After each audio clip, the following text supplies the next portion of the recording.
Chers auditeurs, Shalom Uvracha. Ce cours est consacré pour la guérison complète, la refoua shlema, de Reb Pinchas ben Sanwarabi, Reingold. Ce jeudi, donc dès mercredi soir, on sera le 15 Shvat. Le Rosh Hashanah, les Ilanot. Le Rosh Hashanah, des arbres fruitiers. On dira Patachanoun, mercredi à Mincha, et jeudi toute la journée. Et ce Shabbat est le Shabbat Beshalach, le Shabbat Shira. Le 15 Shvat, le Chamisha Asar Bishvat, est le nouvel an des arbres fruitiers, car en ce jour, en Eretz Israël, la sève commence à monter dans les arbres. Dans le Sefer Dvarim, chapitre 20, verset 19 de la Parasha Shoftim, il est écrit « Ki ha'adam etz hasadehu » car l'homme est un arbre des champs. Le juif Atem Krum Adam est comparé à un arbre fruitier. Un arbre fruitier est constitué de racines, d'un tronc, de branches, des branchettes, des feuilles et des fruits. Les racines sont essentielles pour la survie et le développement de l'arbre.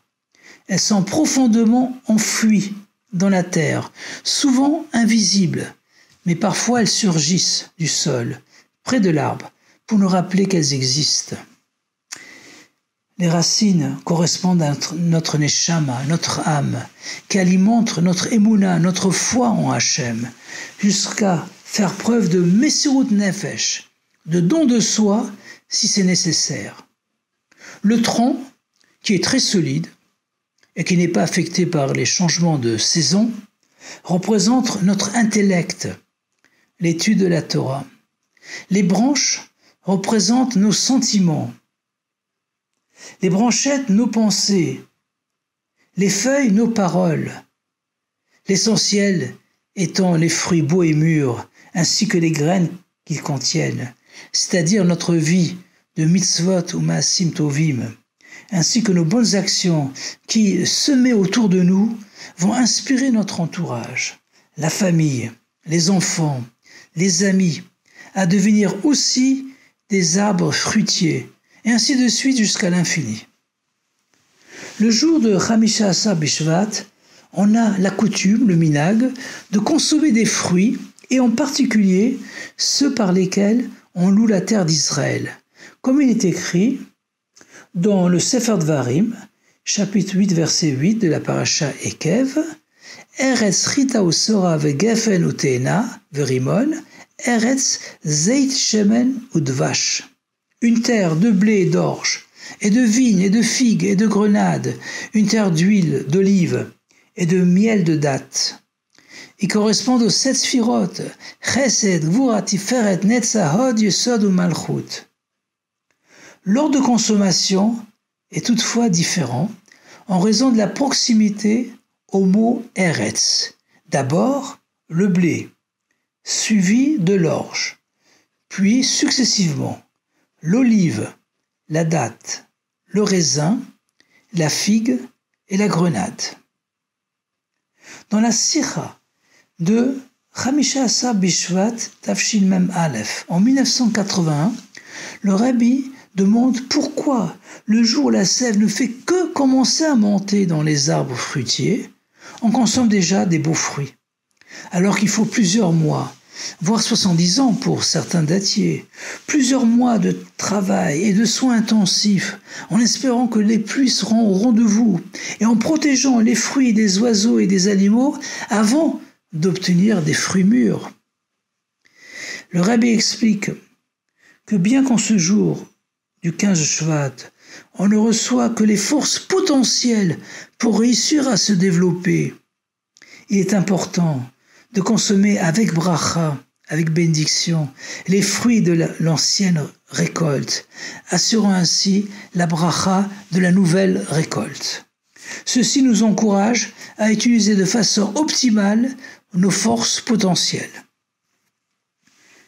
Après la paracha Bo, après les 3 dernières plaies et la sortie d'Égypte, la paracha Beshalach nous raconte le récit du miracle de Kriyat Yam-Souf, du passage de la mer des Jonques, désignée incorrectement par la mer Rouge, qui, avec l'anéantissement de l'armée égyptienne qui poursuivait les Béné Israël, achève définitivement leur libération de l'esclavage en Égypte. L'Admour HaZaken, le premier rabbin de Chabad, nous a enseigné que l'on doit vivre avec le temps, c'est-à-dire avec la paracha de la semaine.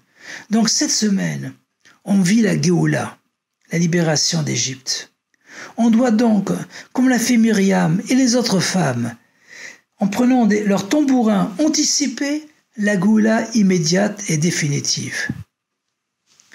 Dans notre paracha, Shemot, chapitre 14, verset 31, juste après le miracle de la mer, il est écrit « Vayiru ha'am et Hashem, vayaminu ba'Hashem uve Moshe avdo » Et le peuple a craint Hachem, et ils ont eu foi en Hachem et en Moshe son serviteur. Ensuite commence la Shirat Hayam, le chant de la mer, avec les mots « Az yashir Moshe ovnei Israël et Ashira azot la Hachem ». Alors Moshe chantera avec les enfants d'Israël ce chant à Hachem. On apprend donc que l'on doit avoir émouna, foi, dans les paroles du Moshe de notre génération, du Rebbe, qui nous a dit maintes fois que l'on est la dernière génération de l'exil, de la galoute, et la première de la Géoula, de l'ère messianique. Et cette émouna doit se traduire ensuite en bitachon, en étant sûr, batouach, que la Géoula est imminente. D'autre part, le mot Yashir est au singulier et indique le futur. Or, ils étaient avec Moshe Rabbeinu des millions à chanter. Et comme le miracle de la mer a eu lieu en 2448, il y a donc 3333 ans, on aurait dû dire « Charou », ils ont chanté au pluriel et au passé.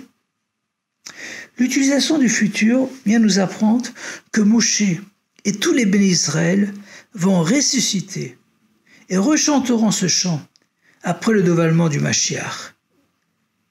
Mais pourquoi utiliser le singulier? La Chassidoute nous explique que la lettre Yud, qui est la plus petite lettre de l'alphabet hébraïque, semblable à un point, et qui a pour valeur numérique 10, représente l'essence de la Neshama, de l'âme d'un juif, avec ses 10 facultés, ses 10 kochot.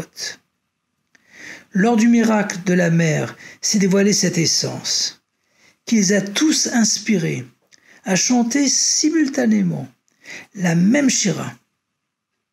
Donc Yashir peut se lire Yud Shir, le chant du Yud. Et lorsque se dévoile ce niveau, lorsque se dévoile ce Yud, il n'y a plus de différence entre les bénis Israël et ils ne font que un avec Moshe Rabbeinu. Le Midrash relate 10 chants importants dans l'histoire d'Israël. Les 9 premiers furent successivement les chants qui retentirent la nuit de la sortie d'Égypte. Isaïe, chapitre 30, verset 29. Le cantique de la mer, Shirat Hayam, Shemot, chapitre 15, verset 1 jusqu'à 21. Le chant du puits, Bamidbar, chapitre 21, verset 17 à 20. Le chant de Moshe Rabbeinu, Hazinu, quand il a terminé l'écriture de la Torah. Dvarim, chapitre 32, verset 1 à 43. Le chant par lequel Yehoshua arrête le soleil. Yehoshua, chapitre 10, versets 12 et 13. Le chant de la prophétesse Dvorah, dans Shoftim, chapitre 5. Le chant du roi David, Shmuel Beit, chapitre 22. Le chant de l'inauguration du Beit Mikdash, du premier temple, Télim, chapitre 30. Et le Shir HaShirim, le cantique des cantiques du roi Salomon, de Shlomo HaMelech. Le 10e et dernier chant sera le Shir Hadash, le nouveau chant de la rédemption divine, de la Géoula, que l'on mérite tous de le chanter immédiatement avec le dévoilement du Rabbi Melech HaMashiach Miad Mamash, Yechi Adoneinu Morin V'Rabbeinu Melech HaMashiach Olam Vaed, un bon 15 Bishvat et un bon Shabbat Shira, Shabbat Shalom, à Goût et Shabbos et à bientôt dans le 3e Beit HaMikdash.